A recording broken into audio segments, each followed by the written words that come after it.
All right, we'll stay in the NFL with a big story out of Miami. The Dolphins are 3-3 after their bye week against the New York Jets on Sunday. Ryan Fitzpatrick was great again and has rallied them to 3 straight wins after an 0-3 start. However, it was announced today that fifth overall pick Tua Tagovailoa will become the starter this week as they work through their actual bye week and look ahead to the Rams in 2 weeks. The team says Tua was fully healthy and it was always intended for him to take over once he was ready. Tua will join stiff rookie competition, though, as both Joe Burrow and Justin Herbert have played well in their action this season. So, Drink, what do you think of your boy from Alabama getting the starting job? Well, you know what I'm saying. I hope everybody ready to see these pineapples get spent. But here's the deal. I've been waiting on this moment. Like, you know, I got a lot of respect for Tua. You know, Tua was one of those generational guys that came to Alabama. And I know a lot of people say it's Alabama. They always get generational guys. But not at quarterback. Quarterback was the one position. Two positions that I want to see a generational guy at this point for Nick. Quarterback and kicker. If I can get a generational kicker, I love that too. But, you know, that's neither here nor there. Tua came there and look, Nick was already considered the GOAT before Tua stepped in. And he came there and he got Nick Saban to embrace this wide open spread, pass the ball all over the offense. With the help of Lane Kiffin and everything. But, you know, it took a quarterback to really get Nick Saban to embrace this. Like, he wasn't going to embrace it until he got the right quarterback, and that was Tua. Tua came and changed the outset, and now you see where Alabama is today offensively because of the impact that he made. And recently Nick Saban said that Tua was the best leader that he didn't had at Alabama for everything, you know, the whole total package of these players. With that said, you said it in the lead-in. Here's the problem. Two of your counterparts then came in here and they laid it down. They done laid the law down. Joe Burrow and Justin Herbert. That means, Tua, you can't come in here with the bull crap. I know you got the talent, but the problem is the injury. And this is what everybody's waiting on. Can you make it through the rest of this season without getting hurt? We know those ankles are softer than baby poop. But listen, we need you to make it through. Miami has talent. So it's not going to be a talent thing. For me, it's going to be a mental break for him. Mentally, can he will himself to be the quarterback that we know he will be, the game changer, the generational? Now, you ask me, do I think he will be? Absolutely. I think he will come in there and he do his thing. I am scared a little bit because of his injury history, but I got nothing but confidence in him. He has shown me nothing but a winning spirit, a competitive spirit, and I'm going to be quite honest. I have to say to myself, what did Brian Flores see that made him all of a sudden say, well, he came in at the end of the game in garbage time. I think I'm ready to start him, folks. He looked good enough for me. Ryan Fitzpatrick, for all intents and purposes, was playing good football for Miami. I mean, I thought this probably a pretty good start for him. I didn't think we would see Ryan Fitzpatrick get benched until he just played like some garbage game. But evidently Brian Flores felt like it's Tua time, and it's Tua time. And I think with the weapons that they got, he'll be able to do his thing. So with that said, I ain't got much to say until I actually see him play a full game against some ones. I'll come back and revisit this. But as of now, he has not shown me any reason to go against him starting. Let's do it, baby. You know what it is. King Tua in the building. Yeah, I think I've been pretty consistent on Tua for a long time now. The only reason that he wasn't the number one overall pick for me is the injuries.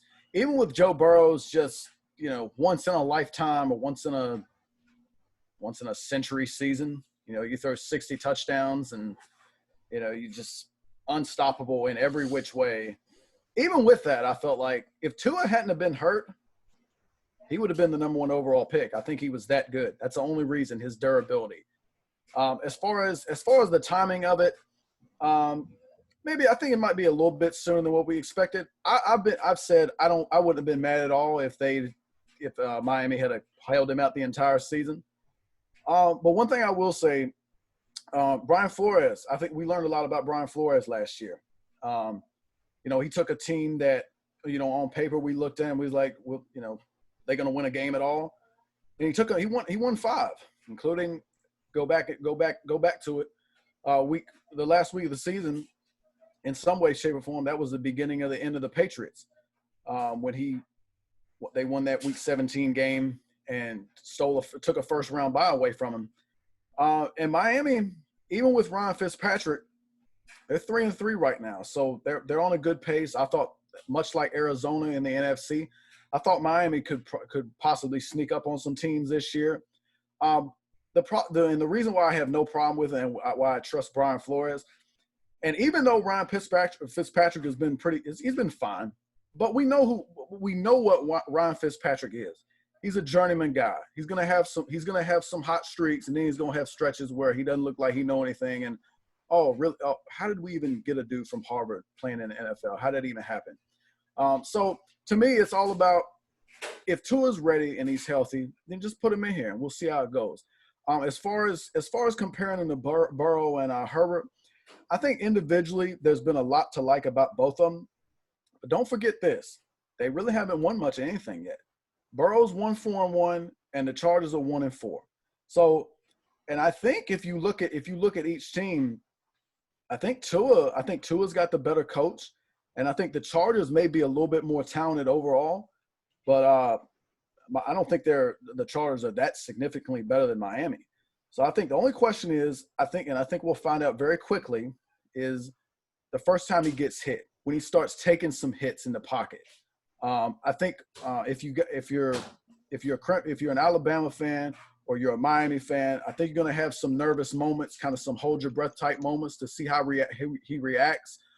But if Miami can protect him, and I think they've done a good job kind of building up that line, but if he can be protected and he can get into some rhythm, they can get him in some rhythm, throw it on time. When he throws in rhythm, he's going to be as good as anybody, I think. So I'm excited for him. I think he's going to do well. And I think when it's all said and done, the health is the only question we'll have. Barring health, he'll turn out to be the best quarterback in this draft. Yeah, so this move was a little surprising. Obviously, like y'all said, Ryan Fitzpatrick's played well. He's 7th in the league in QBR, and the messaging has been, this isn't about how well he's played. Tua is the guy. I mean, JR kind of took us back a little bit on the memory lane as far as Miami's timeline. But, again, remember, they were supposed to be really bad last year. Brian Flores kind of won that locker room over in year 1, and then they went into this offseason. They spent some money. They got a couple big free agents.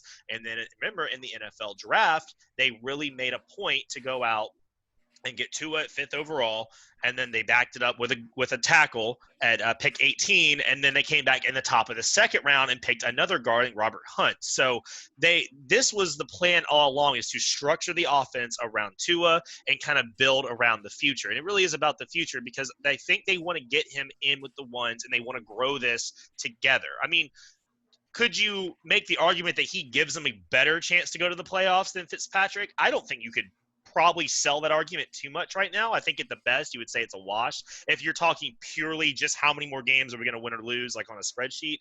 But the point more is we have to organically get this going together. And they're at a bye week right now.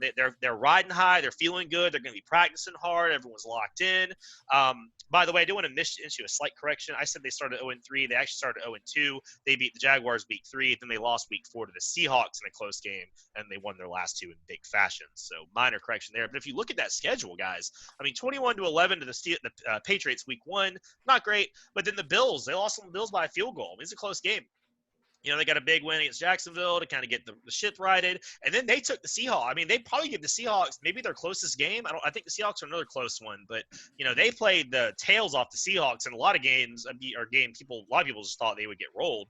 And then they've won big wins in the last 2. So don't count this Miami team out as a whole. They're pretty good. I think there's a lot of evidence to say they might be not an amazing team, but they're going to be a competitive team. And it makes a lot of sense to go ahead and throw him in. He got 2 weeks on a bye week to get ready. You're going to have the Rams coming up at home, so he doesn't have to travel. It makes more sense when you think about it than the initial news may have led you to believe. But I think overall, the Dolphins just want to get this going right, and they want to go ahead and get him started. And I think a couple games to get it, let him sit back and watch. You put him in. I think it's the right way to do it.